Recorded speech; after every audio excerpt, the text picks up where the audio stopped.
Kali ini saya akan sharing tentang alur pelayanan vaksinasi COVID-19.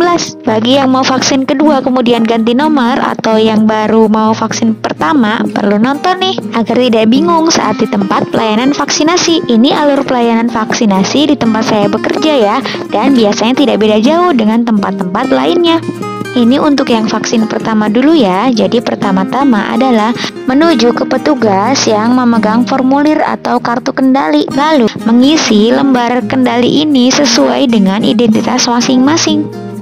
Setelah mengisi identitas, kemudian berikan kepada petugas pendaftaran atau petugas verifikasi.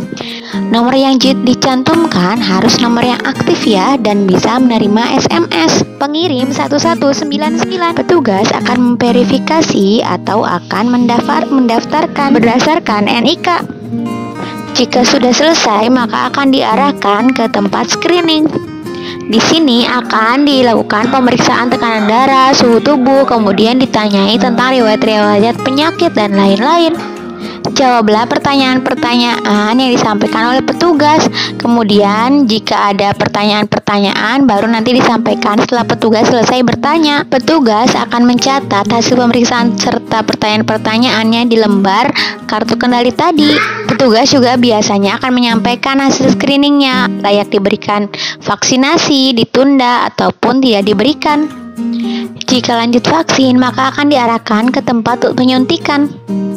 Petugas ini juga akan mengisi vaksin yang digunakan, nomor batch, tanggal penyuntikan pada kartu kendali. Setelah itu akan diarahkan ke meja selanjutnya. Nanti petugas di meja selanjutnya ini akan mengentri hasil vaksinasi ke dalam aplikasi.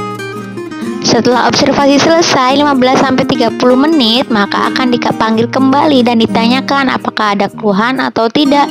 Jika tidak ada keluhan, maka akan diberikan kartu vaksinasi yang print serta kartu kendali kalau di tempat saya bekerja. Mungkin di tempat lain ada juga yang menggunakan kartu manual. Selesai deh vaksinasinya, pulang dengan membawa bukti hasil vaksinasi. Contohnya seperti ini.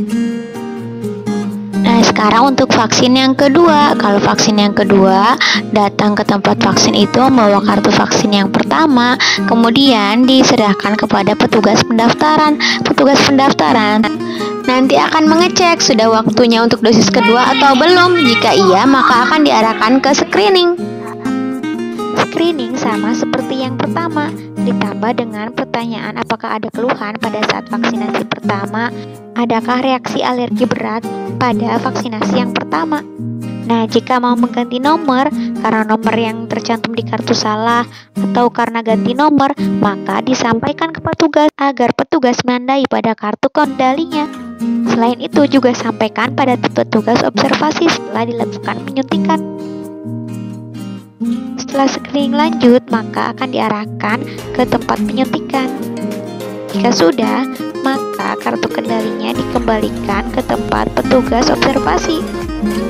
Yang kedua di sini disampaikan juga jika mau ganti nomor HP, barangkali dia tidak melihat tanda dari petugas screening bahwa ganti nomor. Di sini petugas dapat mengganti nomor HP, namun data-data lain seperti NIK, nama, tanggal lahir, alamat, dan lain-lain itu tidak bisa diedit. Kemudian petugas akan mengentrikan hasil vaksinasi.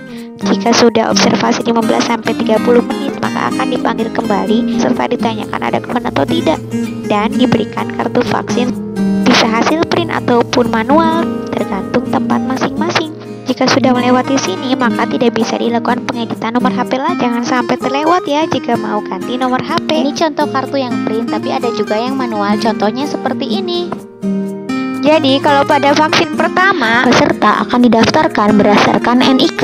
Setelah NIK masuk, maka otomatis muncul data seperti yang ada di Dukcapil, nama, tanggal lahir, jenis kelamin. Nah, yang dapat diubah adalah nomor HP dan alamat domisili. Jadi cantumkan nomor HP yang benar ya, agar mendapatkan SMS dan lebih mudah saat mengakses sertifikat.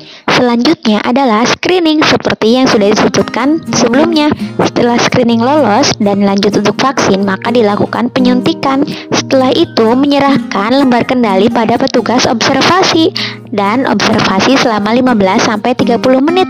Nah, jangan pulang dulu ya saat observasi ini. Observasi ini ada gunanya yaitu untuk melihat adanya reaksi, terutama reaksi alergi berat setelah vaksin.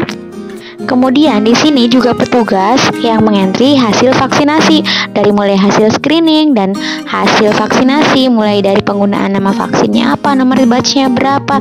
Nah, itu pencatatannya di sini dimasukkan ke dalam sistem. Setelah dipanggil kembali oleh petugas dan mendapatkan bukti vaksinasi baik manual ataupun hasil print, baru dia pulang dan memastikan tidak ada reaksi alergi berat. Berdasarkan pengalaman, di sini yang menjadi penyebab orang tersebut tidak mendapatkan kartu bukti vaksinasi. Jadi setelah observasi menaruh kartu kendali dan dia tidak menunggu dipanggil kembali, dia langsung pulang sehingga tidak mendapatkan kartu bukti vaksinasinya, atau malah habis disuntik kartu kendalinya dibawa pulang. Maka itu malah belum tercatat di sistem, sehingga tidak akan mendapatkan sertifikat. Kemudian kalau pada vaksin kedua sudah tidak didaftarkan lagi karena data sudah ada di sistem. Jadi petugas pendaftaran hanya mengecek apakah sudah waktunya kembali ke dosis kedua atau belum, lalu diarahkan ke petugas screening. Nah, jika mau ganti nomor pada vaksin kedua disampaikan di sini ya, agar petugas menandai. Setelah lolos screening maka dilakukan penyuntikan. Setelah itu diserahkan lembar kendalinya ke petugas observasi. Nah, di sini disampaikan lagi, barangkali petugasnya tidak melihat tanda dari petugas screening. Nanti sampaikan bahwa mau ganti nomor. Nanti petugas ini yang dapat melakukan pengeditan data. Jadi bukan di petugas pendaftaran ya, tapi yang dapat diedit hanya nomor HP. Sedangkan yang lain-lainnya tidak dapat dilakukan pengeditan. Nah, kalau habis menyerahkan kertas ke meja observasi ini, tunggu ya observasi 15-30 menit. Pokoknya jangan pulang dulu sebelum mendapatkan kartu bukti vaksinasi. Karena kartu bukti vaksinasi ini bermanfaat bila nanti ada kesulitan dalam mendapatkan sertifikat, baik kesalahan data ataupun lain-lain. Jika sudah 30 menit observasi tapi belum dipanggil oleh petugas, boleh bertanya kepada petugas. Karena terkadang ada kendala pada jaringan atau sistem aplikasinya, dan meminta solusi kepada petugas tersebut bagaimana kelanjutannya agar mendapatkan kejelasan. Bagaimana cara mendapatkan sertifikat vaksinnya juga sudah dibahas di video sebelumnya. Insya Allah nanti akan ada update ya tentang cara mendapatkan sertifikat vaksin. Jangan lupa subscribe agar tahu kalau ada video terbaru.